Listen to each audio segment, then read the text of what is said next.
Anak ko, patawarin mo ako. Kailangan kong gawin ito para sa kapakanan mo. Kinailangan kitang ilayo sa akin at sa ating lugar. Masakit man sa kalooban ko ang malayo ka sa piling ko.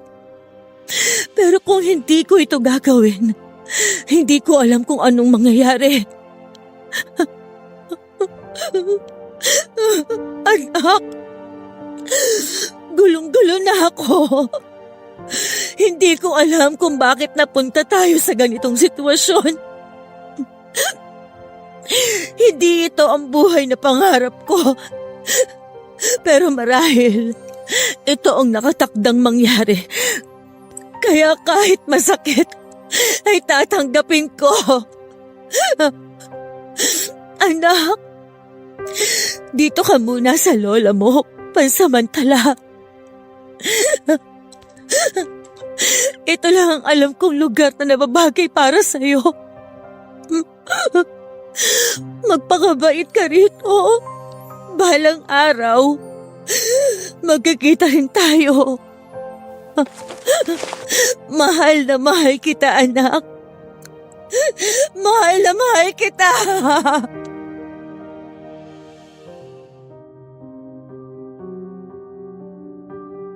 Dear Miss Ligaya, itago niyo na lang po ko sa pangalang Elise, 47 years old, at hindi ko na lang po sasabihin ang iba pang bagay na may kinalaman sa aking identity. Sa totoo lang po ay nagdadalawang isip ako kung ibabahagi ko pa ba ang kwentong ito dahil sa mga sensitibong pangyayari. Subalit tuwing ako ay nagninilay, ang pangyayaring yon ng aking buhay ay sadyang tumatak sa akin at dadalhin ko hanggang hukay. Ito ang nagpabago sa aking pag-uugali at pananaw sa buhay. Inaasahan kong hindi lang ako ang pwedeng matuto sa mga aral na napulot ko sa aking mga karanasan. Ang mga pangalang aking babanggitin ay hindi nila totoong mga pangalan. Ito ay para rin protektahan ang pagkakakilanlan ng mga taong may kaugnayan sa aking kwento.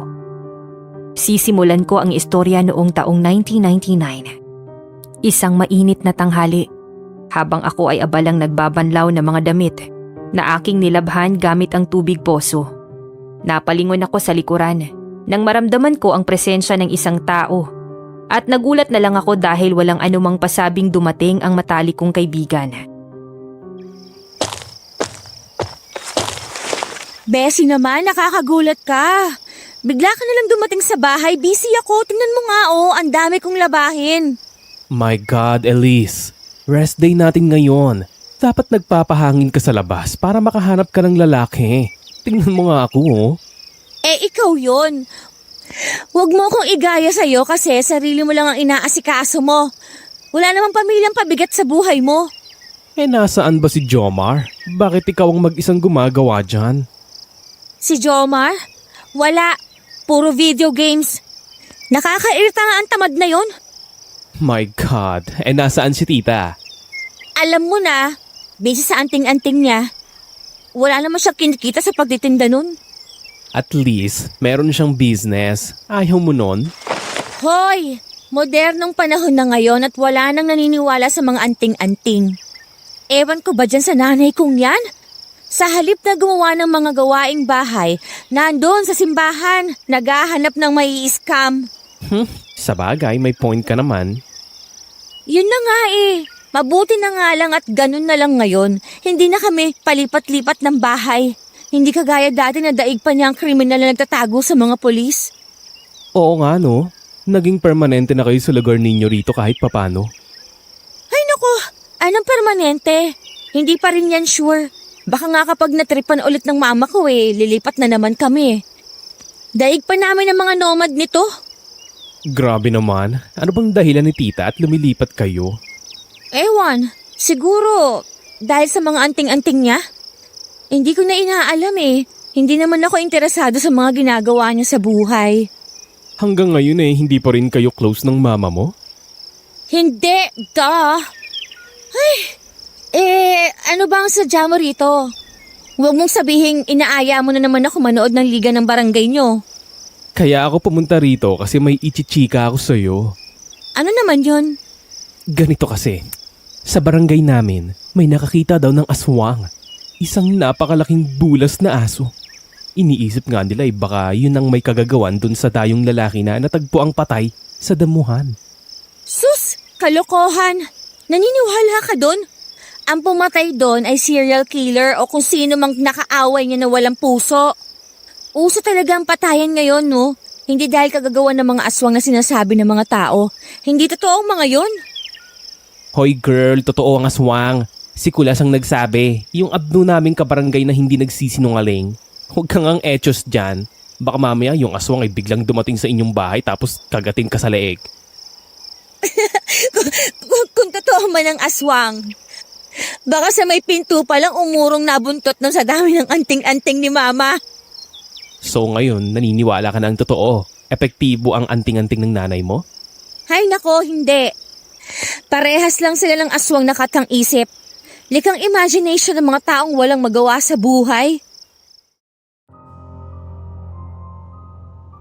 Nagpakawala ako ng isang malalim na buntong hininga habang pinagpapatuloy ang pagpipiga ng mga damit na aking binabanlawan.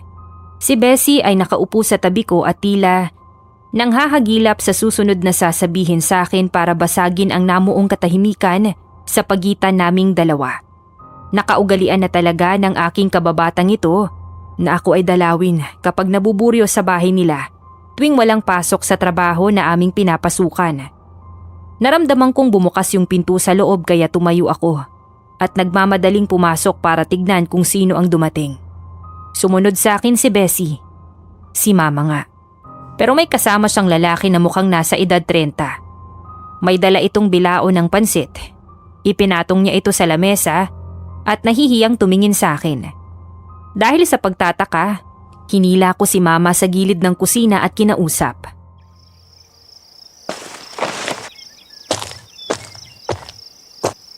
Mama, sino yon? Si Roland, taga-Ibayo. Boyfriend mo? Ay, oo, pasensya na anak. Ngayon ko lang siya nadala sa bahay. Ngayon lang kasi nagkaroon ng pagkakataon eh. Muli kong sinulyapan ang lalaking kasama ni Mama sa sofa. May mga bag na nakapatong sa sahig. Ngunit ang aking atensyon ay agad na naagaw ng isang bagay na lubos na nakapagtataka para sa akin. Nakasakbat sa kanyang balikat ang isang walis tingting. Napakunot ang aking noo dahil sa pagtataka. Kasi sino ba namang tao ang magdadala pa ng walis tingting sa kanyang pagbisita? Pero agad ko ring pinagsawalang bahala. Mas nagduda ako sa posibilidad na siya ay dito na patitirahin ni Mama sa aming bahay. Ma, bakit may mga dala siyang gamit? Huwag mong sabihing, anak, oo, dito na siya titira para magkasama na kami sa bahay. Ma naman, hindi ka ba nag-iisip? Kasal ka kay Papa. Ibig sabihin, kabit mo lang ang lalaking yan. Anak naman, 2 taon nang nawawala ang papa mo. Huwag mong sabihin na makikita pa rin natin siyang buhay. Ang bilis mo namang sumuko sa kanya. Paano kung biglang umuwi si Papa at makita ang lalaking niya sa bahay natin? Hindi mo ba naiisip kung anong mararamdaman niya? Anak, naniniwala akong pinatay ng aswang ang papa mo. Hindi na yun babalik. Gusto ko namang sumaya sa buhay. Hindi lang naman siyang lalaki sa mundo. Ewan ko sa inyo. Pare-pareho lang kayong naniniwala sa aswang na wala namang katotohanan. Anak, totoo ang aswang. Kaya nga gusto kong nandito sa bahay si Roland para maprotektahan niya tayo sa mga masasamang nilalang. Ang angka na pinagmulan niya ay marunong pumatay ng aswang. Marami silang alam na pangontra. Hay nako, ginagawa mo pang dahilan yung aswang-aswang na yan para pangatwiranan ng kalandian mo. Sige, bahala ka sa buhay mo. Pero itong tandaan mo, hindi ko matatanggap ang lalaking yan dahil kabit mo lang siya. Kabit!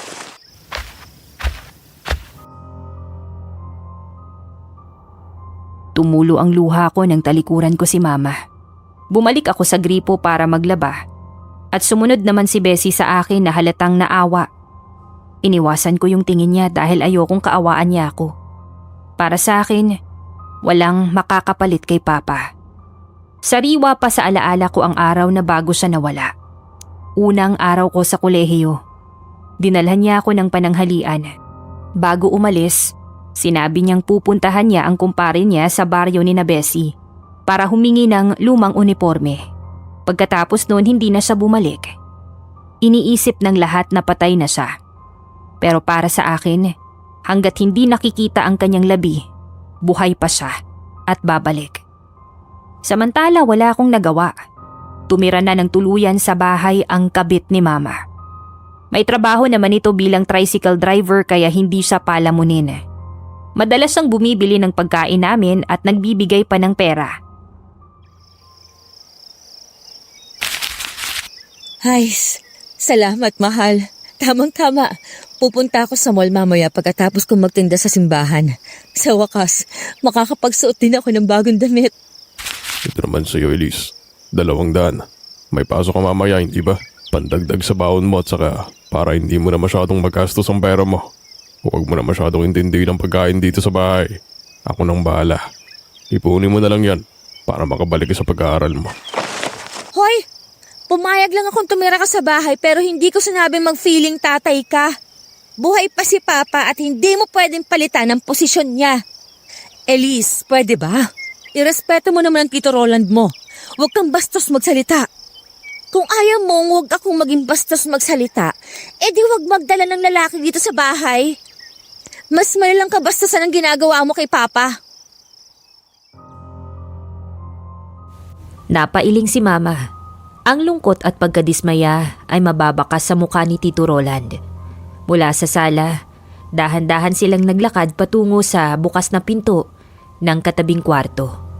Doon niya nilapitan si Jomar na abala sa paglalaro ng video games sa computer. Wow! Ang galing mo naman dyan. Hindi naman po, Tito. Tsamba lang, tsaka bulok ang mga kakampi. Oh, sira na yung wire ng earphone mo ah. Gusto mo bang bumili ng bago? Oo nga po eh. Gusto ko nang bumili ng bago kaso wala pa akong pera. Ayaw naman akong bigyan ni ate. Oo, itong 300. Bumili ka. Tapos yung matitira dyan, pwede mong pambaon sa school. Basta bahala ka na. Oh, Tito, salamat po. Magandang klase na ng earphone ang mabibili ko dito ah.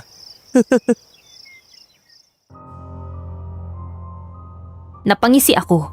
Unti-unti nang nakukuha ng kabit ni Mama ang loob ng kapatid ko na madaling mauto. Mula noon palagi nang masama yung araw ko. Lalo na sa mga eksena tuwing umaga bago ko pumasok.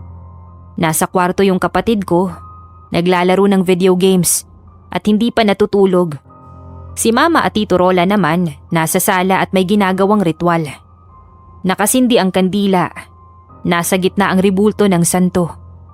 Kasama ang insenso, talisman at iba pang anting-anting. Nakataas ang mga kamay nila at nagdarasal.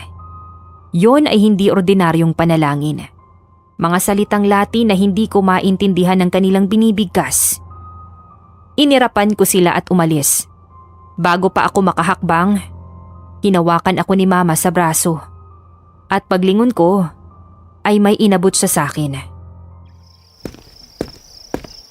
Anak, baunin mo ang mga ito. Ilagay mo sa iyong bulsa. Alam kong hindi ka magkukwintas nito pero huwag mo nalang ihiwalay sa katawan mo.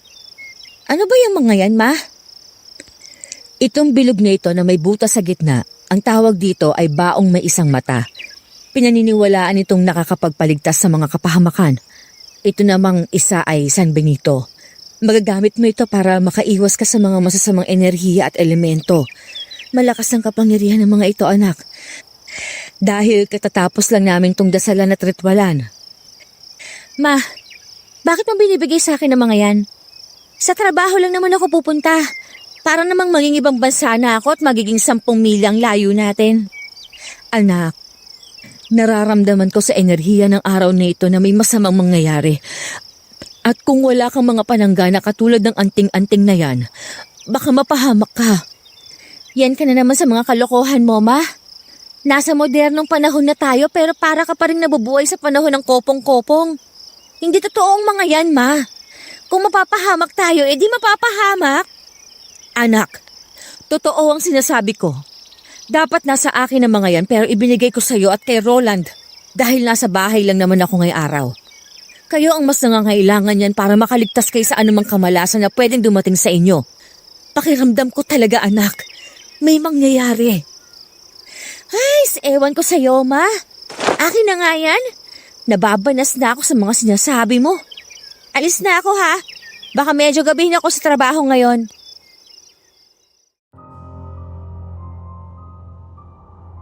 Inis kong isinilid sa bulsa ang mga binigay ni Mama. Mas lalong sumama ang araw ko nang makita si Tito Roland sa may pinto at hinihimas ang walis tingting niya. Bukod sa nakakainis ang pagmumukha niya, ay nakakapagtaka din ang pagkatao niya. Naglakad ako papunta sa sakayan ng jeep. Nakita ko sa isang bahay na aking nadaanan si Mang Isko na isang albularyo.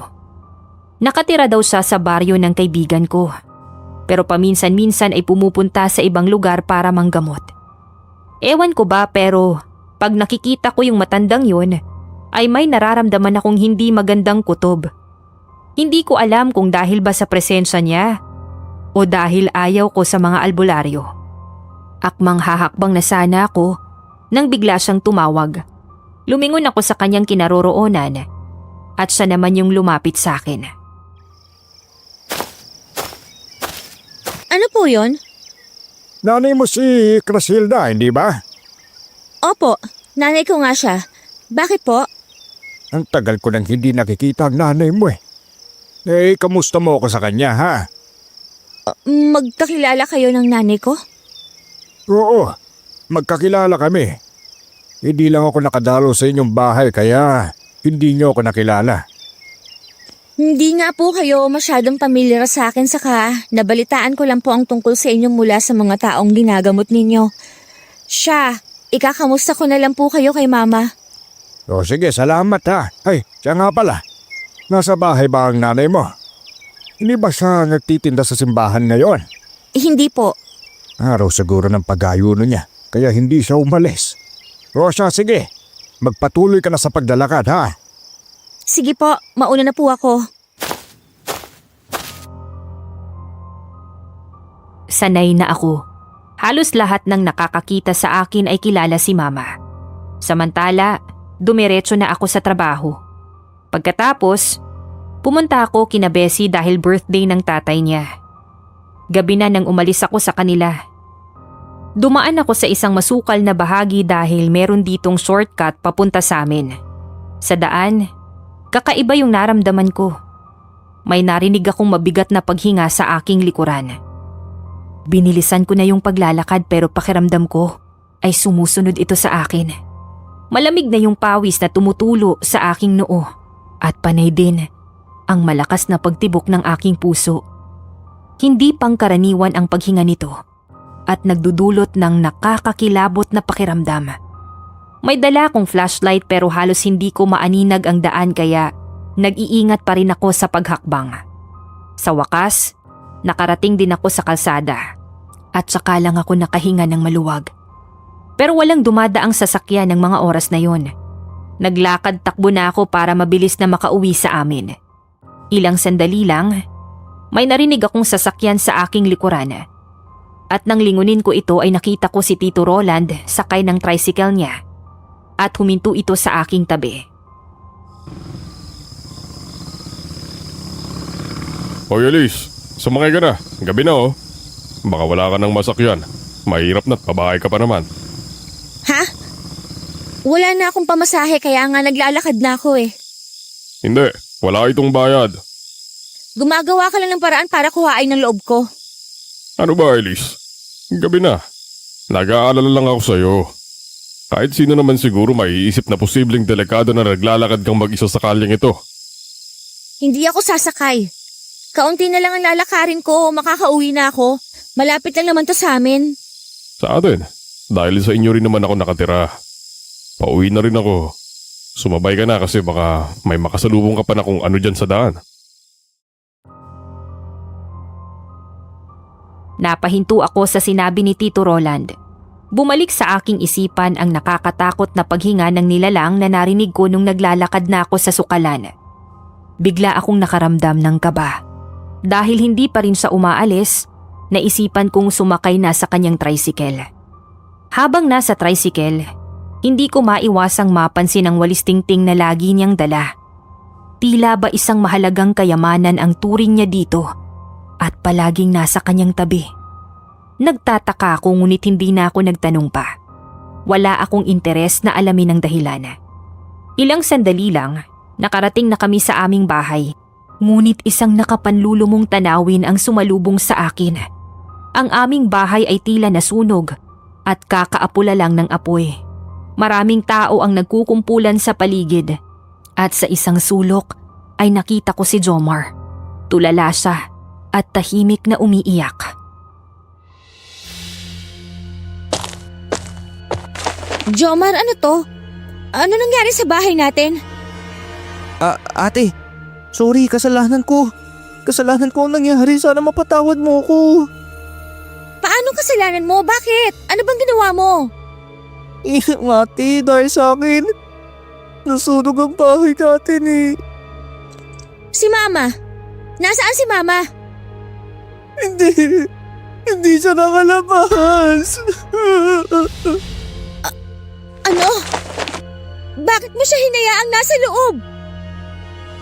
Sorry ate, kasalanan ko. Tumulo ang luha ko sa mga mata nang marinig ko ang sinabi ni Jomar. Kahit hindi ako malapit kay Mama, hindi ko kayang tanggapin na may nangyaring masama sa kanya. Ilang sandali lang, nakita kong lumabas mula sa bahay ang mga lalaki na may dalang body bag. Nang makita ko yon, isang matinding kuryente ang kumalat sa aking buong katawan at parang biglang nanghina ang aking mga tuhod. Alam kong si Mama ang nasa loob ng body bag. Patay na siya. Sunog na ang kanyang katawan. Hindi ako makahakbang. Parang pinagbagsakan ng langit ang aking mundo. Hindi ko pa rin kayang makita si Mama sa ganoong kalagayan. Nakita ko na lang na kinarga ang body bag at sinakay sa sasakyan na nagdadala ng mga bangkay patungo sa punerarya. Sumama si Tito Roland. Naiwan si Jomar na umiiyak. Nilapitan ko ito para damayan. Totoo bang nakikita ko, Jomar? Oo ate, wala na si Mama. Bakit nangyari ito? Bakit mo hinayaan si Mama sa loob? Di ko alam ate. Kasalanan ko talaga nangyari. Bakit kasalanan mo? Ano ba talaga nangyari? Sabihin mo sa akin, ha? Bakit nasunog ang bahay natin? Bakit na-trap sa loob si Mama at bakit hinayaan mo lang siya? Kasalanan ko ate. Kasalanan ko. Bakit ba paulit-ulit mo na lang sinasabi yan, ha? Bakit hindi mo sabihin sa akin kung ano nangyari? Bakit hindi ka makapagsalita? Lalo pang lumakas ang iyak ni Jomar dahil sa aking sinabi. Niyakap ko ang aking kapatid. Ngunit tila wala ring nagawa ang aking mga bisig para patahanin siya. Hindi ko na nagawang tanungin pa ang mga detalye ng nangyari. Ang pagkawala ni Mama ang siyang naging focus namin sa mga panahong yun. Gusto ko noong umiyak para ipakita kay Jomar ang pagdadalamhati ko. Pero parang namanhid ang pakiramdam ko. Hindi ko alam kung dahil ba may hinanakit pa rin ako kay Mama o ayaw ko lang maramdaman yung lungkot. Sunog ang bahay namin at wala na kaming mapagbuburulan sa labi ni Mama. Pinalibing na lang namin siya matapos siyang imbalsamahin sa punerarya. Pagkatapos nito, iminungkahi ni Tito Roland na tumuloy na muna kami sa bahay ng kanyang kamag-anak dahil wala na kaming matutuluyan. Ngunit mariin akong tumanggi. Oh, saan kayo titira kung hindi kayo sasama sa akin? Alam mo, kahit magpalaboy-laboy kami sa kalsada o tumira kami sa koral ng baboy, wala kang pakialam. Bakit? Tatay ka ba namin? Saan kayo titira kung hindi kayo sasama sa akin? Elise, kung ayaw mo sa akin at ayaw mo akong kasama, kahit kapakanan na lang ng kapatid mong isipin mo. Tingnan mo siya, hanggang ngayon, hindi pa rin siya makausad dahil sa pagkamatay ng nanay niyo. Kaya huwag mo sana siyang hayaan na dagdagan ng panibagong problema. Nag-aalala lang ako sa inyo. Minahal ko rin naman ang nanay niyo, kaya anak na rin ang turing ko sa inyo. Tigilan mo na nga ang pagsasabi ng mga ganyan. Kahit kailan, hindi kita matatanggap dahil kabit ka lang ng nanay ko. Hindi mapapalitan ng kahit na sino ang tunay kong ama. Elise naman, ganyan na ba talaga katigas ang puso mo? Oo, kaya tigil-tigilan mo ng pagbuntot-buntot mo sa amin dahil patay na si nanay. Wala ka ng parte sa pamilya namin. Tumalikod na ako kay Tito Roland. Ramdam ko ang kanyang pag-aalala. Ngunit hindi pa rin ako handang tanggapin siya sa aming buhay. Pumunta kami sa mga kamag-anak namin, sa partido ni na mama at papa. Ngunit wala ni isa sa kanila ang tumanggap sa amin. Karamihan ay mga mata pobre o hindi kami kinikilalang kamag-anak dahil kay mama. Wala nang ibang pagpipilian. Kailangan kong maghanap ng matitirhan. Naisipan kong bumali ng pera sa aming amo pero hindi ako pinagbigyan. Natanggal na rin ako sa trabaho nung araw na yun. Nalulugi na kasi ang negosyo nila at kailangan nilang magbawas ng empleyado. 200 piso lang ang natira sa akin na sahod at ginamit ko na yon para sa pagkain namin ni Jomar. Napagpasyahan na lang namin na puntahan si Bessie. Nagbabakasakali na dito ay pwede kaming tumuloy pansamantala.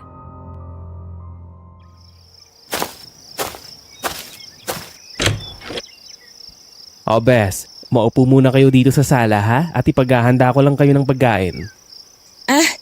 Huwag ka na mag-alala, Bes. Pumunta ako dito para... Oo naman, welcome kayo ditong dalawa ni Jomar.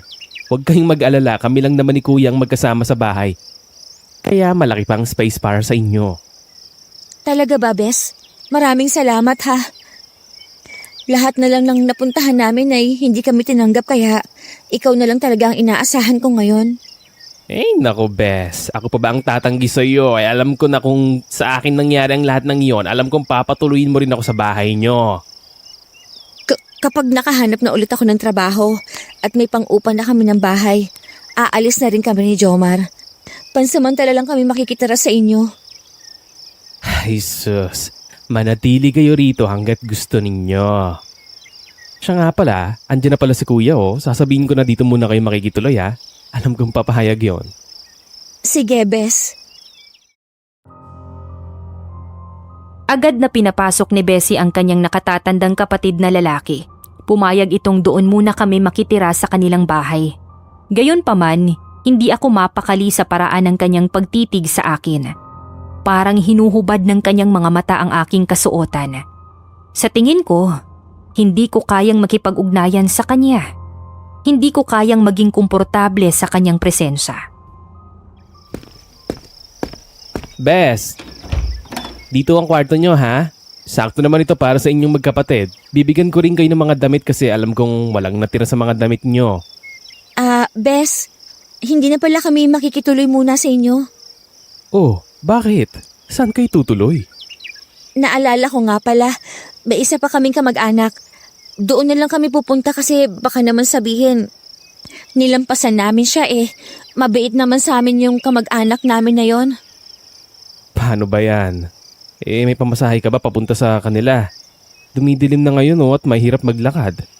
May pera pa naman dito. Kami na ni Jomar ang bahala. Oh, idagdag mo ito, Bes. Bes, ang laki nito. Baka 1 linggo mo rin tong sinahod sa trabaho. Hayaan mo na. Kailangan mo ng ganyang kalaking halaga ngayon dahil sa sitwasyon ninyo. Kung tutuusin pa nga ay kulang pa yan. O paano? Mag-text ka lagi sa akin ha kapag kailangan mo ng tulong.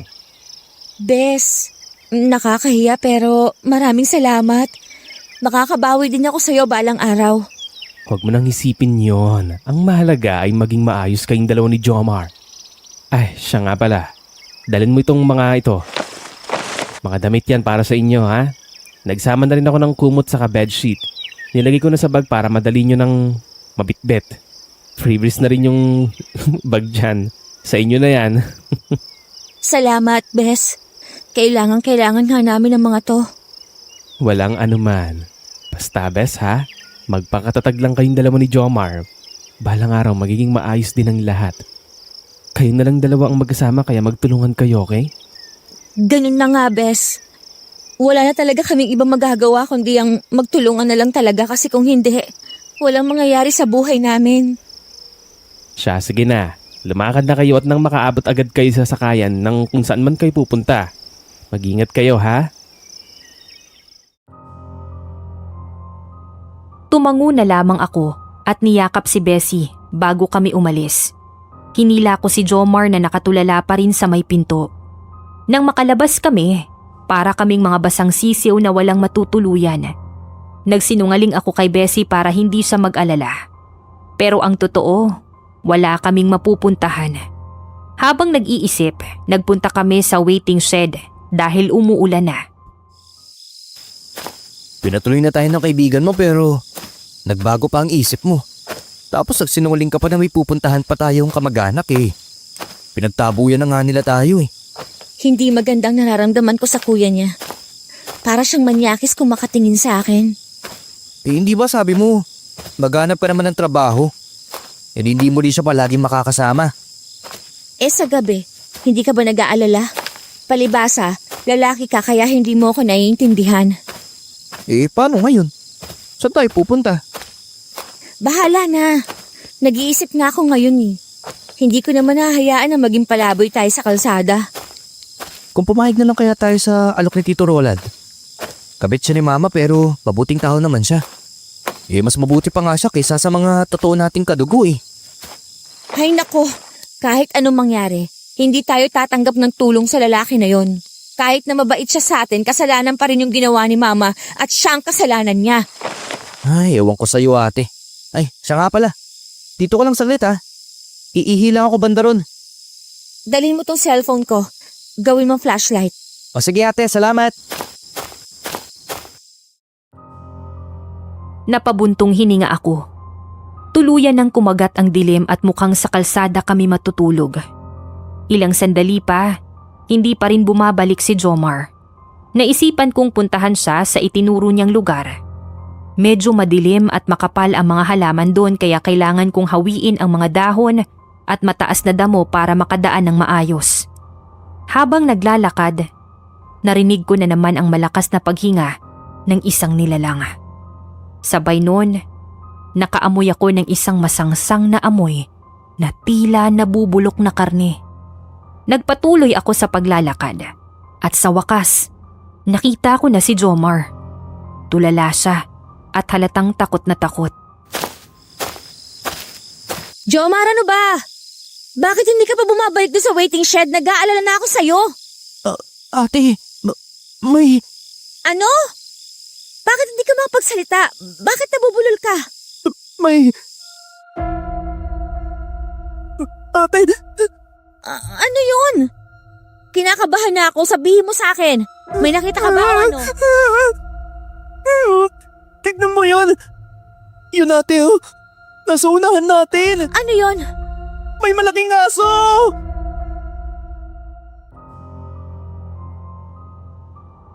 Sinundan ko ang itinuturo ni Jomar. Sa di kalayuan, nakita ko ang isang malaking bulas ng aso. Itim na itim ang balahibo nito. Pula ang mga mata. Mahaba ang mga pangil. Mahahaba ang mga bias at kulubot ang mukha. Kahit na malamig ang gabi, bigla akong pinagpawisan. Akmang lalapit na ito sa amin kaya kumabog ng malakas ang aking puso at agad akong napaatras. Nangangatog na rin yung aking mga tuhod kaya pahirapan pa bago maigalaw ang aking mga paa. Agad kong hinila si Jomar na natuklaw na ng takot sa kanyang kinatatayuan. Tumakbo kami ng mabilis. Hinabol kami ng aswang. Umuungol ito ng malakas at parang yumayanig ang lupa sa bawat hakbang nito. Halos tumalon na ang aking puso sa sobrang kaba. Pero pinilit kong tumakbo.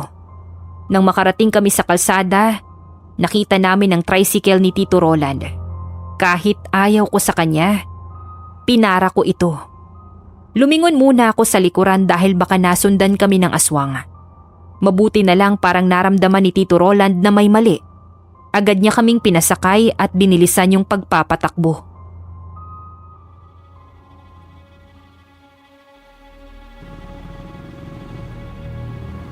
Ano nangyari sa inyo? May nakita po kaming malaking aso sa damuhan at hinahabol po kami nito. Malaking aso? Hindi kaya aswang yung nakita ninyo?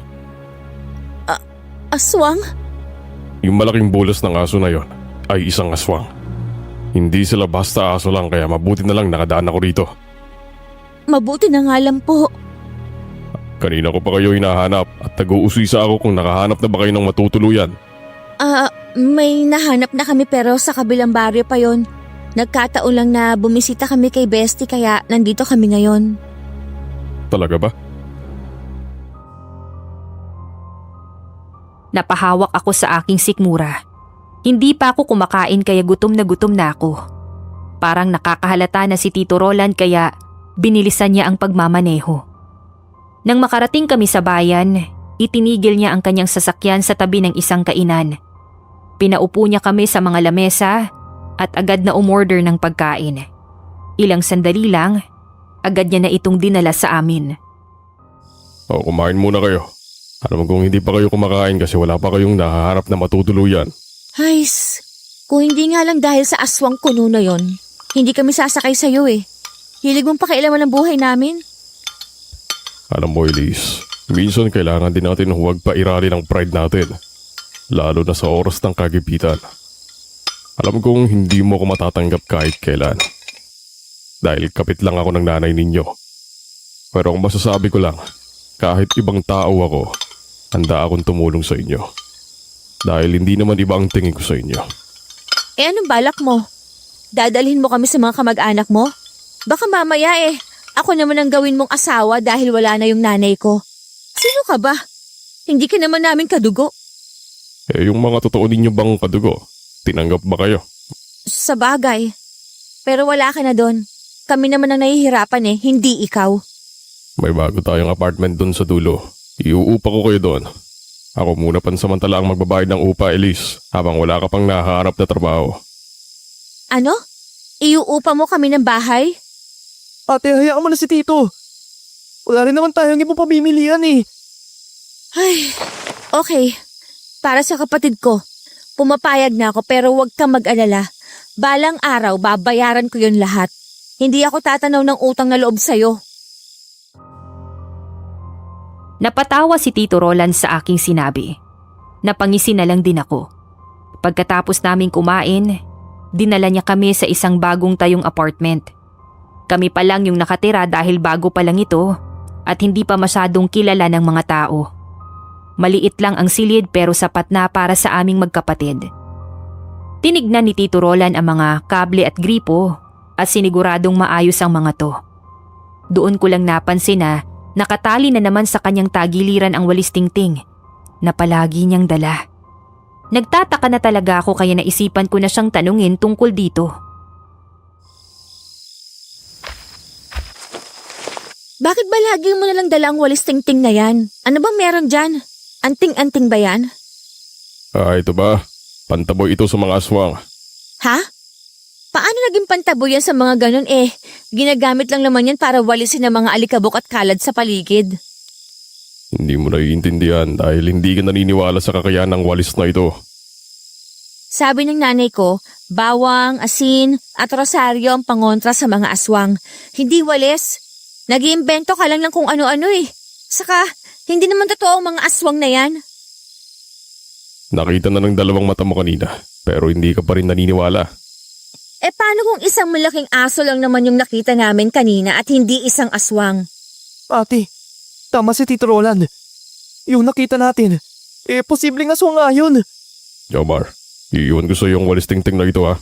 May isa pa naman ako sa bahay. Sige po, Tito. Inuuto mo ba ang kapatid ko? Kahit na hindi ko gusto si Tito Roland, gusto ko siyang pasalamatan. Pero pinipigilan ko lang yung aking sarili. Kung hindi dahil sa kanya baka naabutan na kami ng malaking aso. At hindi ko alam kung makakaligtas ba kami dito. Nakita ko kasi ang matatalim na pangil nito at paniguradong hindi namin yon kayang labanan. Nagsimula na akong mag-ayos sa loob ng bahay. Nilapag ko ang mga gamit na pinadala ni Bessie. May mga kumot at bedsheet at magagamit namin yun. May papag sa bahay na sakto para sa aming magkapatid. May foam din na nakapatong doon kaya hindi nasasakit yung aming likod habang natutulog. Kailangan ko ng tulong para mailagay ng maayos yung bedsheet. Medyo mabigat kasi ito. Hinanap ko si Jomar at nakita ko siyang nakaupo sa may pinto at nakatulala. Mukhang malalim yung iniisip niya. Naisipan kong puntahan siya at humingi ng tulong. Jomar, tulungan mo nga ako rito. Hindi ko kasi mailagay ng maayos tong bedsheet. Kaya mo na yun, ate. Jomar, yan ka na naman ha. Nakatulala ka na naman dyan at hindi kumikibo. Ano bang iniisip mo? Gusto mo bang mag-share sa akin? Ate, miss ko na si mama eh. Jomar, naiintindihan kong nararamdaman mo kasi parehas tayong nawala ng nanay. Pero kung magpapakalugmok lang tayo sa buhay, walang mangyayari. Tingin mo ba, matutuwa si mama sa ganyan mong itsura? Halos hindi na maipintang mukha. Ate, totoong hindi mo naiintindihan ang nararamdaman ko kasi hindi ka naman malapit kay mama, di ba? Ano? Sa huling sandali niya, tayo pa rin ang iniisip niya, ate. Kapakanan pa rin natin. At hindi mo yun alam.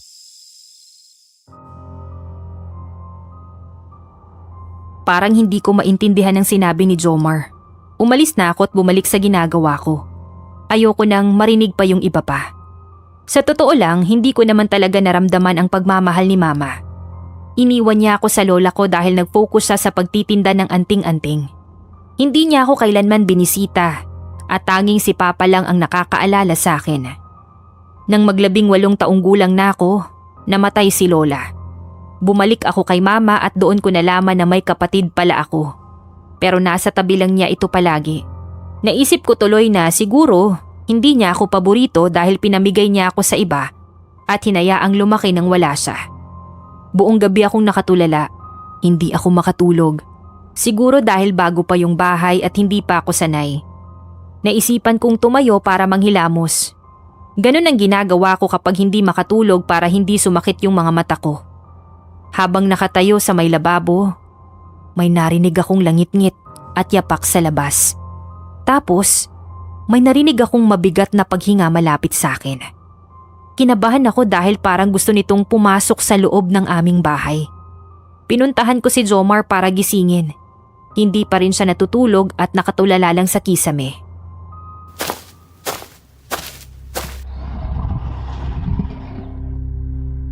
Jomar, nararamdaman mo ba yon? Parang may kung anong gumagalaw sa likod ng ating bahay. Kanina ko pang nararamdaman eh.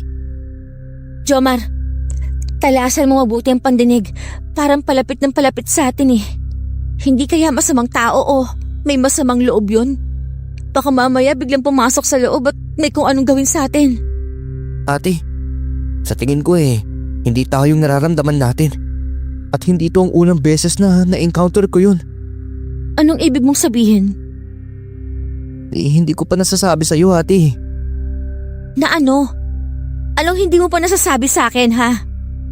Ate, yung nakita natin na malaking bulas ng aso kanina. At yung nakita ko nung nagkaroon ng sunog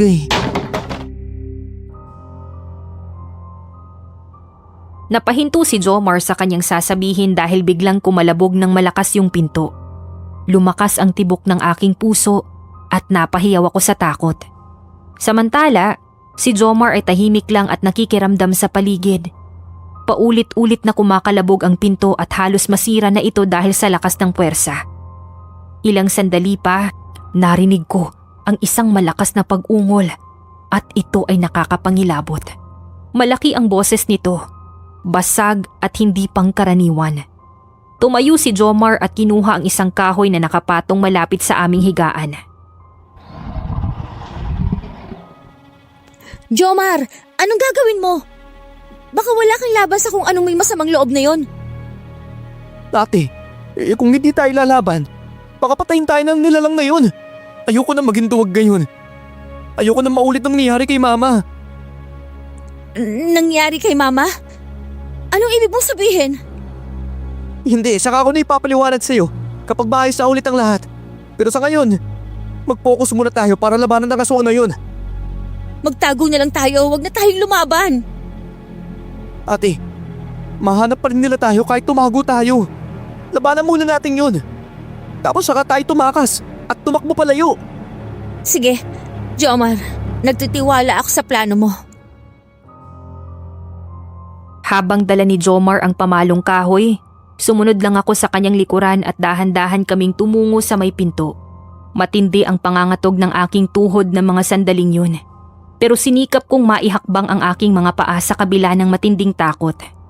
Nang makarating kami sa may pinto, ay saglit na tumigil ang pagkalabog kaya natigilan kami. At nakiramdam sa katahimikan na bigla na lamang bumalot sa paligid. Hanggang sa bigla na lamang nawasak ang salaming bintana na katabi ng pinto. At lumusot doon ang isang napakalaking bulas ng aso. Galit na galit ang mga mata nito at nakalabas ang pangil na animoy handa nang sumalpok sa amin anumang oras. Bigla akong natumba dahil nanghihina na ako sa sobrang takot. Sa pagkakataong iyon ay kumbinsido na akong aswang nga ang nilalang na yon na ilang beses naming nakita. Si Jomar ay nakipaglaban dito gamit ang pamalong kahoy. Ilang sandali pa ay bigla siya nitong sinakmal at hindi makawala ang aking kapatid sa malaki at mabigat nitong katawan. Sa pagkakataong yun ay bigla kong naalala ang walis tingting na binigay sa amin ni Tito Roland at ipinaghahampas ko yon sa matigas na katawan ng aswang. Ito ay lumikha ng ingay dahil sa mga langit-ngit ng tingting at biglang nalito ang aswang pagkarinig nun. Doon ko na diskubre na sensitibo ito sa tunog ng bagay na yon. Kaya ang ginawa ko ay inihampas ko ng malakas at paulit-ulit ang walis tingting sa sahig para lalong makalikha ng ingay. Umalis ang aswang mula sa pagkakapatong kay Jomar at ilang sandali pa ay lumabas na ito ng bahay. Agad ko namang nilapitan ng aking kapatid na nakahandusay sa sahig at puno ng galis ang katawan dahil sa kuko ng aswang.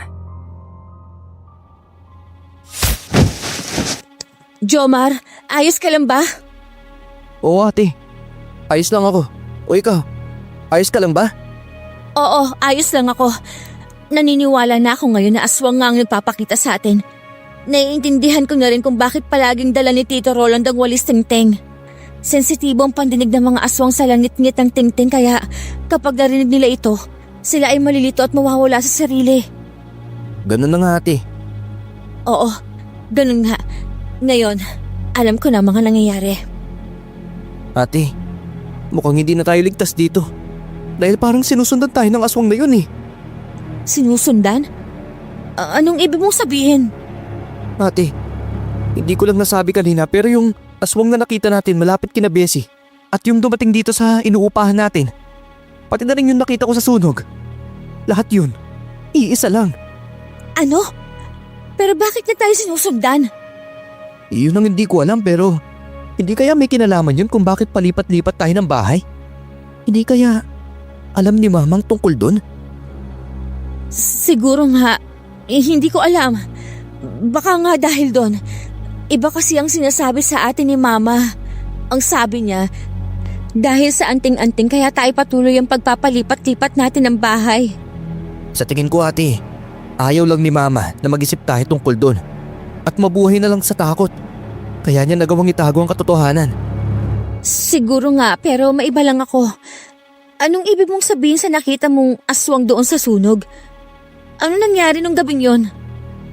Ate, noong araw na nasunog ang bahay natin, ako ang may kasalanan noon. Habang nagluluto ako ng itlog sa kusina, nakita ko si Mama na nakikipaglaban sa aswang habang nasa sala. Nasa kusina ako noon pero nakikita ko ang mga pangyayari. Nakita kong tinusok ng aswang ang kanyang muka. Gamit lang ang kuko. Nagulat ako at natulala dahil hindi ako makapaniwala sa mga nangyayari. Nakita ko na akmang tutusukin na ng aswang yung dibdib ni Mama. Kaya agad akong tumakbo sa kinaroroonan nila. Napabayaan ko yung pagluluto ko. At hindi ko namalayan na yung cellphone ko nga pala katabi ng stove na pinaglulutuan. Bukod sa nasunog na yung niluto ko, nag-overheat din yung cellphone ko sa tabi. Kaya sumabog at lumikha ng sunog. Huwag mo nang sisihin ang sarili mo. Aswang ang may kagagawan sa mga nangyari. Ang mahalaga, nakaligtas ka. Yun na nga ate. Nakaligtas ako pero hindi nakaligtas si Mama. Hindi siya makatayo dahil sa mga sugat na natamo niya mula sa aswang.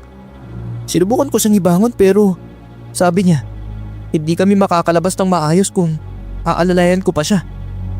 Yung aswang na nakita mo, ano nangyari sa kanya? Nawala siya nung magkasunog kaya alam kong buhay pa siya.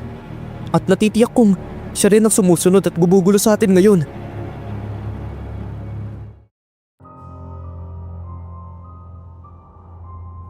Dahil sa sinabi ni Jomar, ay nag-alala ako sa kalagayan namin. Noong mga panahong yun, ay unti-unti nang nabubuo ang tiwala ko kay Tito Roland. Kaya naisipan kong sabihin sa kanya ang nangyari sa amin nang puntahan niya kami kinabukasan. Hindi ko na rin kasi alam ang gagawin ko dahil alam kong hindi sapat yung walis tingting para makaligtas at maprotektahan yung aming mga sarili. Kaya nga ibinigay ko ang walis tingting sa inyo para makaligtas kayo sa aswang na yon. Hindi nun kayang patayin ng aswang. Tinataboy lang ng bagay na yun ng aswang at hindi pinapatay. Baka naman hindi nyo nagamit sa tama. Ang tamang... Aalis na kami dito. Yun ang naiisip kong solusyon. Akala ko ba wala na kayong alam na mapupuntaan? Saan kayo lilipat niyan? Tito, baka may alam kayong bagong lugar na malilipatan namin. Wala na po kaming alam. Wala naman akong pera para umupa ng bagong bahay. Doon na muna kayo sa amin sa Ibayo. Siguradong hindi kayo mapupunta ng aswang dahil marami dong tao. Pero sinusundan niya kami. Paano kung masundan pa rin niya kami sa inyo? Baka pati mga tao doon guluhin niya. Ang mahalaga, safe kayo doon. Dahil marami dong magtutulong-tulong para labanan ng aswang. Saka nandoon ako. Alam ko ang gagawin sa mga ganong pagkakataon. Sige po, sasama na lang po kami sa inyo sa Ibayo. Inayos ko na muna ang mga gamit namin saka sumama kay Tito sa tinutuluyan niyang bahay. Nang nakasakay na kami sa tricycle ay nakita kami ni Mang Isko na nakatambay lang sa bahay na malapit sa kinaroroonan namin at bigla itong lumapit. Paibayo ba kayo? Opo. Papunta po kami doon. Baka pwedeng sumabay na ako sa inyo. Dahil doon din naman ang punta ko. Dito na lang ako sa angkas. Dahil puno na sa loob eh. Nagmamadali na rin kasi ako dahil hinihintay ako ng gagamutin ko eh. Sige po. Wala pong problema. Sabay na po kayo. Babayaran ko na lang ang pamasahe kung magkano man. Wag na po. Hindi naman ako namamasada ngayon eh. Ha? Ay salamat kung ganon. Kayo ba mga ineng at tutoy? Sasama na kayo sa kanya? Opo. Wala na po kasi kaming ibang matutuluyan. Maswerte kayong dalawang magkapatid. Matapos mamatay ang inyong ama. May nakilalang mabuting anak. Ang iyong ina na ituring talaga kayong tunay niyang anak. Ha? Hindi pa po patay si Papa. Nawawala lang siya at hindi pa bumabalik. Nagkakamali po kayo sa sinabi ninyong patay na siya. Ang ibig ko sabihin sa tagal na niyang hindi bumabalik imposibleng mahanap niyo pa siya, di ba? Tsaka nung namatay ang inyong ina dapat nagpakita siya. Bali-balita lang naman. Sa buong bayan ang pagkamatay niya dahil kilala siyang antingera. Basta. Huwag ninyo pong sasabihin na patay na ang papa ko na parang alam ninyo kung ano totoong nangyari sa kanya.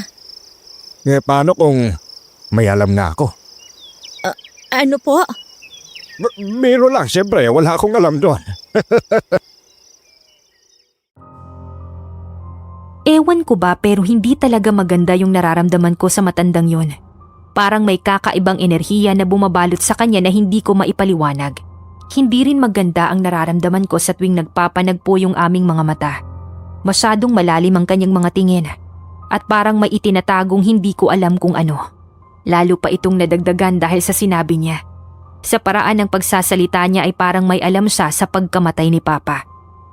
Samantala makalipas ang 5 minutong biyahe ay nakarating na rin kami sa Ibayo kung saan nakatira si Tito Roland. Sinamahan niya kami sa isang maliit na bahay doon na sakto lang para sa aming dalawa ni Jomar. Dito kayo tutuloy. Bahay ito ng kapatid kong bunso na nasa abroad. May bahay na siya doon kaya hindi na siya babalik dito sa Pilipinas. Ako naman nakikituloy sa bahay ng tiyahin ko dahil ayoko nang nag-iisa sa bahay. Tamang-tama lang po to para sa amin ni Jomar. Tanda mo na isang compound kami dito at lahat ng nandito ay puro magkakamag-anak. Kapag may kailangan kayo, huwag kayong maiyang magsabi sa kahit na sino sa amin. Hindi ko masasabing lagi akong nandito dahil palagi akong namamasada. Sige po, Tito. Tsaka, Kaya naman na namin dito. Huwag kayo mag-alala. Sige na, maglinis na kayo dyan. Babalik ako mamaya at dadalan ko na kayo ng ulam para hindi na kayo magluto ng kakainin nyo. Sige po, Tito. Pagkaalis ni Tito Roland, nagsimula na akong mag-obserba sa paligid ng aming bagong tahanan. Sa harap ng bahay namin ay may isang malaking bahay at nanlaki ang mga mata ko nang makita ko si Mang Isko doon. Nakatingin siya sa aming bahay at tila pinagmamasdan kami, kaya naman nanlamig yung aking katawan. Agad kong sinara yung pinto at nagulat si Jomar dahil sa aking ginawa, pero hindi na ako nakapagsalita. Buong maghapon, hindi mawala sa isip ko si Mang Isko. Naaalala ko na nakita ko na rin siya noong araw bago nasunog ang aming bahay. At nagsimula nang pumasok sa isip ko na posibleng may kinalaman siya sa nangyari. Marahil may tinatagong pagkatao si Mang Isko at hindi nalalayo na isa siyang aswang. Kinagabihan, hindi ako makatulog kaya nilagay ko ang walis tingting sa aking tabi. Handa ako kung sakaling atakihin kami ng aswang. Nang mga oras na yun ay tila nakaramdam si Jomar sa aking pagkabalisa kaya hindi na rin siya nakatulog. Ikaw ate, bakit di ka pa natutulog? May naisip ka ba? Hindi mawala sa isip ko si Mang Isko. Pakiramdam ko talaga may mali sa matandang yon. Hindi rin maganda ang kutob ko sa kanya. Noong gabi na bago masunog ang ating bahay, nakita ko siyang dumaan. Ano? Wala ka na bang ibang nakita o natuklasan sa kanya? Wala na ate, yun lang talaga. Kung nakita mo siya nung gabi na yon, posibleng may kinalaman nga siya sa pagkasunog ng ating bahay. Siguro nga ate. Basta, mag-ingat tayo sa matandang yun. Lalong tumindi ang aking pag-aalala dahil sa tinurang yun ni Jomar. Mas lalo kong hindi nakatulog at pinakiramdaman ko ng maigi ang paligid. Maya-maya pa naisipan kong sumilip sa bintana at laking gulat ko na makita kong dumaan si Mang Isko. Sa hindi malamang dahilan ay naisipan kong lumabas dala yung walis tingting. Tinuntun ko ang daang dinaanan ng matanda habang maingat na humahakbang dahil baka mahalata ko nito na sinusundan ko siya. Sa hindi kalayuan ay nakita ko ito at napangangako sa aking nakita. Ang matandang si Mang Isko ay unti-unting nagpapalit ng anyo. Bigla itong tinubuan ng buntot sa kanyang puwitan at ilang sandali pa, siya ay naging isang malaking bulas ng aso. Nang makita ko siyang unti-unting lumingon sa aking kinaroroonan, ay agad akong kumaripas ng takbo. Bumalik ako sa loob ng aming bahay at inilagay sa may pinto ang walis. Sinarado ko rin ng maigi ang pinto, pati na rin lahat ng bintana. Naghiwa na rin ako ng bawang at kinalat yon sa paligid para kapag naamoy yun ng aswang ay hindi na siya tumuloy sa aming bahay. Nagtaka naman si Jomar sa aking ginagawa.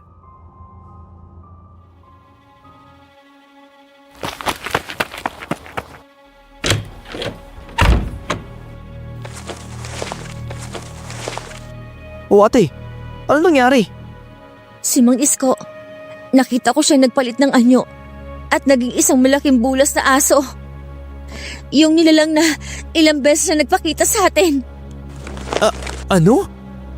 Tama nga ang hinala ko na may hindi tama sa matandang yon. Isa pala siyang aswang. Kung ganun, ibig sabihin, siya rin ang aswang na nakita ko nung gabing nasunog ang ating bahay. Pero bakit na tayo sinusundan? Hindi kaya may naging alitan sila ni Mama kaya parang matindi ang galit sa atin ng aswang na yon? Hindi malabong mangyari yan ate. Baka yun ang dahilan kung bakit nagpalipat-lipat tayo ng bahay. At baka hindi dahil sa anting-anting kagaya ng sinasabi ni Mama? Ay naku ate, anong gagawin natin? Umalis na tayo dito. Palihim natin yung gawin at siguraduhin natin hindi tayo masusundan ng matandang yon. Ate, halos buong buhay na natin. Wala tayong ibang ginawa kundi lumipat ng bahay tapos hanggang ngayon. Ganun pa rin ang gagawin natin? Jomar, wala tayong ibang magagawa. Sa paraang yun lang tayo makakaligtas sa baka talagang itinadhana tayo magpalipat-lipat ng bahay dahil sa kalagayan natin. Paano yun ate? Saan tayo pupunta? Kina Lola. Wala nang nakatira sa bahay niya. Ate, napakalayo nun. 10 oras ang biyahe oh. Saan tayo kukuha ng perang gagastusin natin para sa pamasahe? Bahala na. Baka umutang muna ako kay Bessie ng pamasahe o kaya naman kay Tito Roland pero marami na pala tayong utang sa kanya. Basta, bukas, agahan mo ang gising. Aalis tayo ng maaga.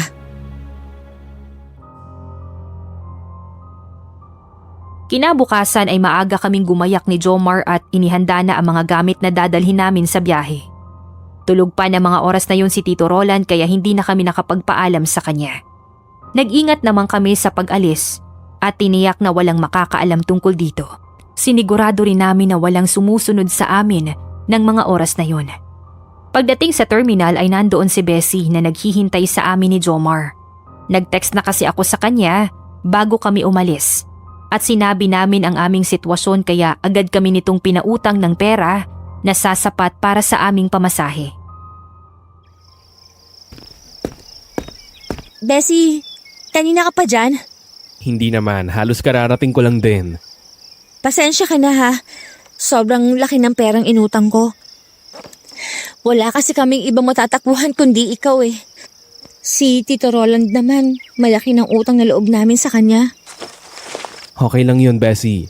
Ang mahalaga ay makaligtas kayo sa aswang na sinasabi nyo.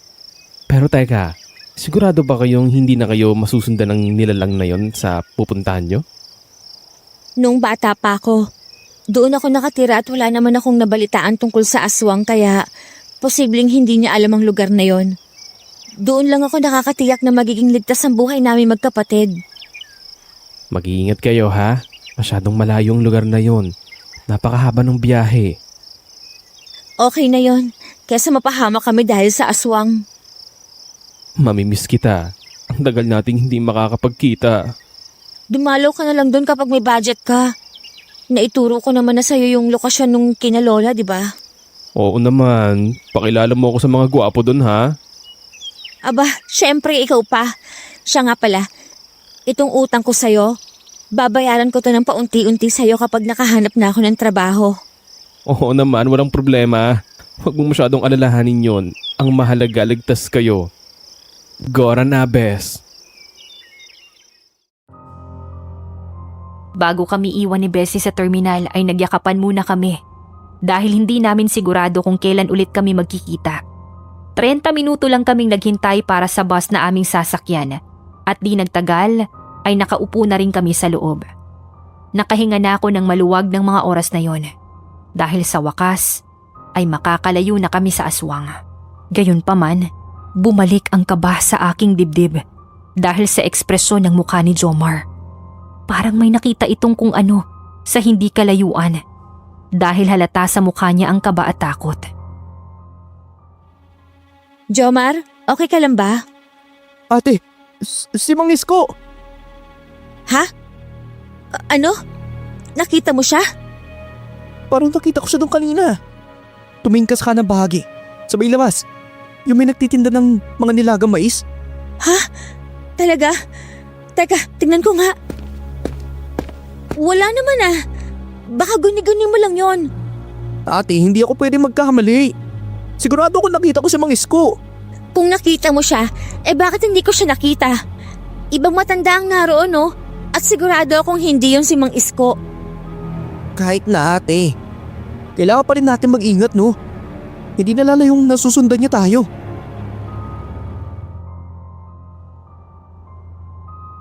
Isinaalang-alang ko ang sinabi ni Jomar kaya kahit hindi ako siguradong nakita niya nga ito ay nagdoble ingat pa rin ako at inobserbahan ang lahat ng taong nakasama namin sa biyahe. Makalipas ang 10 oras ay nakarating na kami sa aming pupuntahan at tiniyak namin na walang Mang Isko na sumusunod sa amin. Gabi na nang makarating doon kaya nagpahinga na lang kami sa aming kwarto nung ako ay bata pa. Hindi na namin ito kailangang linisin dahil linggo-linggo ay may naglilinis doong caretaker na naging malapit na kaibigan ni Lola. Lumipas ang buong gabi na wala kaming naramdamang kakaiba, kaya napanatag yung aming loob. Kinabukasan, ang buong maghapon ay ginugulang namin sa pag-aayos ng mga gamit at normal na araw lamang ito. Muling sumapit ang gabi at walang aswang na nagparamdam, kaya inakala namin na ligtas na kaming magkapatid. Isang gabi, umuwi na lang si Jomar galing sa tindahan na balisang-balisa at namumutla.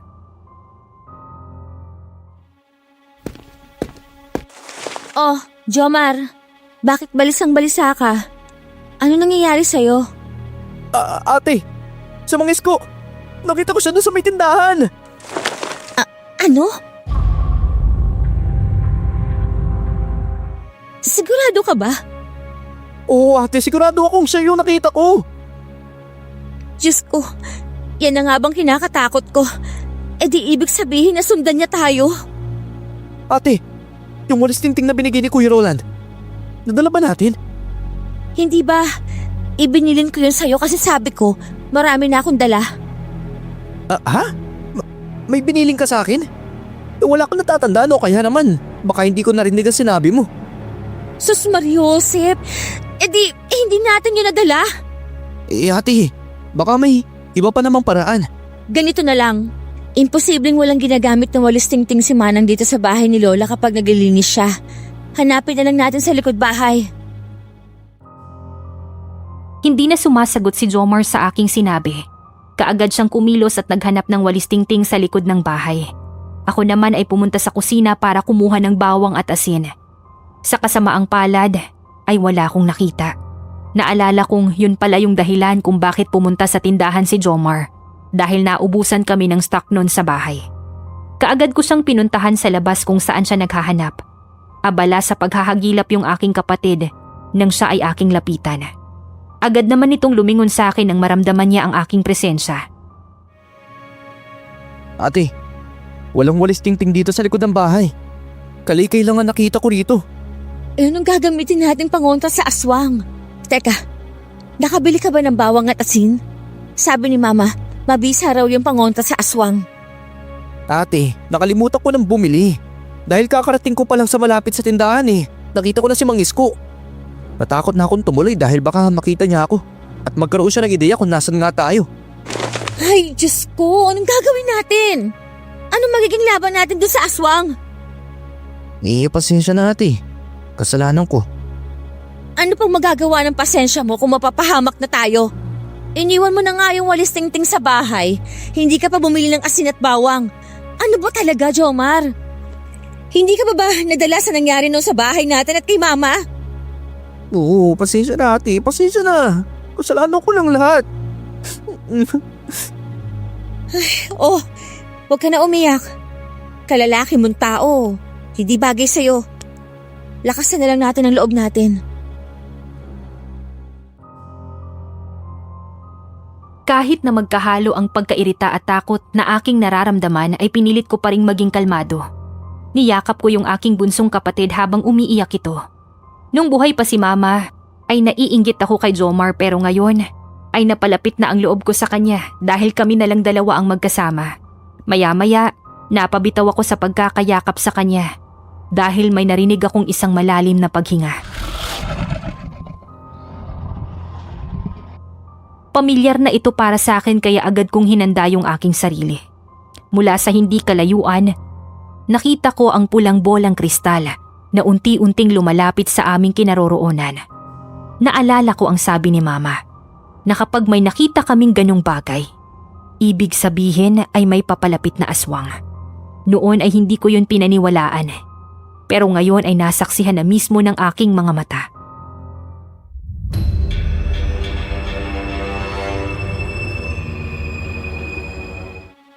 Jomar, talasan mo mabuti ang pakiramdam. Papunta na sa atin ang aswang. Nararamdaman ko nga ate ang kanyang paghinga. Anong gagawin natin? Hindi ko alam. Ate, dapat pala hindi na tayo umalis kina Tito Roland Kung masusundan din tayo rito ng aswang. Walang may alam sa mangyayari, Jomar. Ginawa naman natin ang lahat para makaiwas na sa aswang yun. Ate, ang mabuti pa. Pumasok na tayo sa loob at sikapin nating hindi makakapasok ang aswang. Tama. Isarado natin lahat ng pwede nating sarhan.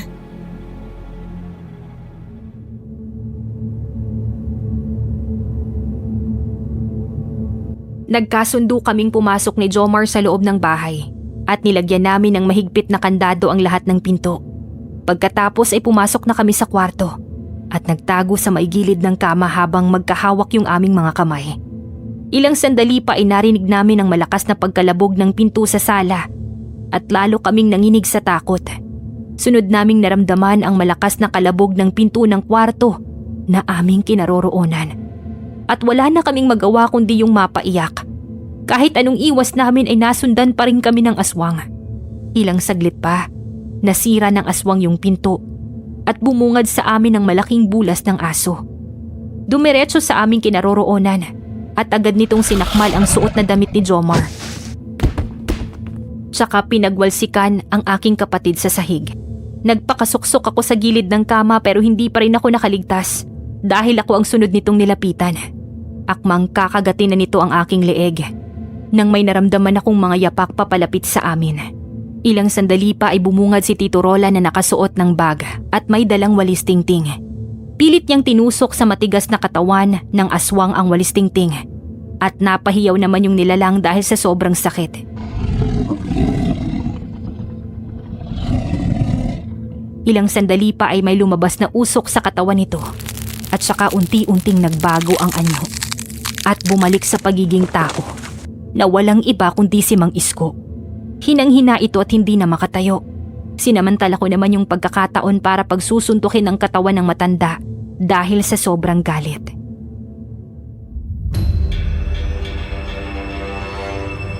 Bakit mo to ginagawa sa amin, ha? Bakit mo kami sinusundan at bakit mo kami gustong patayin? Dapat lang yan. Dahil ang nanay mo ang pumatay sa anak ko. Normal lang sa aming mga aswang ang kumain ng tao at ikaw sana yung hapunan namin ng araw na yon. Ibig sabihin, napatay ni Mama ang anak mo dahil sa pagprotekta sa akin? Wala akong pakialam doon dahil gusto ko kayong mamatay lahat. Lalo ka na. Walang hiya ka! Hindi yon gagawin ni Mama kung hindi ninyo ako tinangkang patayin! Dahil pagkain lang ang tingin namin sa mga tao at wala kayong magagawa doon. Sa aming dalawa, ako ang namatayan ng anak. Kaya dapat lang na ako ang maghiganti. Walang hiya ka! Mamatay ka na! Mamatay ka na!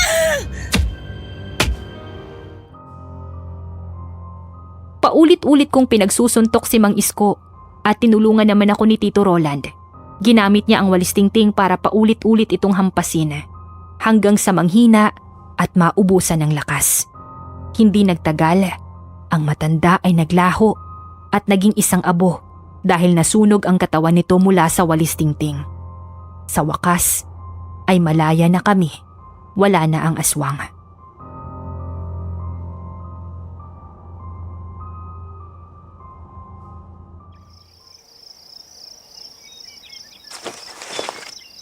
Tito Roland, paano niyo nalaman na nandito kami? Ano pa ba, di nagtanong ako kay Bessie at sinabi niya naman sa akin. Nakita ko kasi na wala na kayo sa bahay ng aking kapatid at naiwan ninyo ang walis tingting na ibinigay ko sa inyo.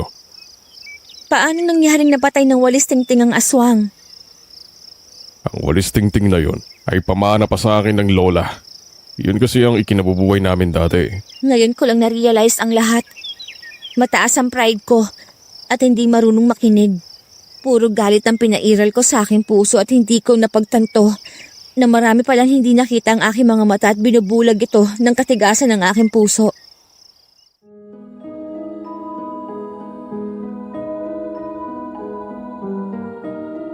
Noon ko lang napagtagpi-tagpi yung pangyayari.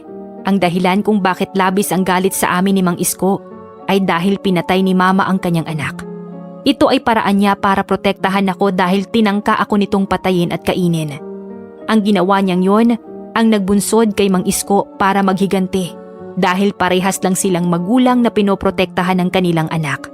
Doon ko lang naisip na labis pala ang pagmamahal sa akin ni Mama. Kaya pala niya ako iniwan kay Lola dahil alam niyang may banta yung aking buhay. Nagpalipat-lipat kami ng tirahan dahil pinoprotektahan niya yung aming pamilya. Sa huling sandali ng kanyang buhay ay mga anak pa rin niya ang kanyang inaalala. Naalala ko rin na bago siya mamatay, wala siyang ibang inisip kundi yung aking kaligtasan, kaya binigyan niya ako ng mga anting-anting. Huli na ang lahat para magsisi at humingi ng tawad sa kanya. Kaya umuwi kami sa aming lugar para palagi kong madalaw sa libingan si Mama. Araw-araw akong humihingi ng tawad sa kanya at nagpapasalamat. Samantala, nalaman namin ang katotohanan sa pagkamatay ni Papa. Pumunta kami sa bahay ni Mang Isko sa Ibayo para mausisa at nakita namin doon ang kanyang kwintas at relo, pati na rin ang damit na suot ni Papa na may mansa ng dugo. Nagtatanong-tanong kami sa mga taong malapit doon at isang may saksi ang nakapagsabi sa akin sa nangyari kay Papa. Gabi daw noon at naglalakad siya pauwi galing trabaho. Nakita niya si Papa na naglalakad din dalang isang plastic. Maya-maya ay nakita niyang sinugod ito ng malaking bulas ng aso. Dinukot nito ang kanyang dibdib at kinain ang sariwang puso. Nag-obserba pa siya at maya-maya ay nagpalit ng anyo ang aswang. At naging isang tao na walang iba kundi si Mang Isko. Sinilid nito sa sako ang bangkay ni Papa, tsaka binuhat. Nasaksihan daw niya lahat ng yun pero natakot siya kaya hindi na siya nagsalita. Dahil manggagamot nila si Mang Isko. Doon na ako nalinawan sa totoong nangyari kay Papa. At sigurado na akong hindi na siya babalik. Masakit man, pero pinilit kong tanggapin. Simula noon, nakapamuhay na kami ng maayos ni Jomar. At wala nang aswang na gumagambala sa amin. Iningatan namin ang walis tingting na nagprotekta sa amin. Dahil alam ko na balang araw ay ito pa rin yung magsisilbi naming pangontra sa aswang. Natutunan ko ring tanggapin si Tito Roland hindi bilang kabit ni Mama, kundi bilang kaibigan na nagmamalasakit sa amin sa lahat ng oras. Natutunan ko rin sa aking karanasan na hindi dapat pairalin ang katigasan ng puso dahil ito ang naglalayo sa mga mahal sa buhay.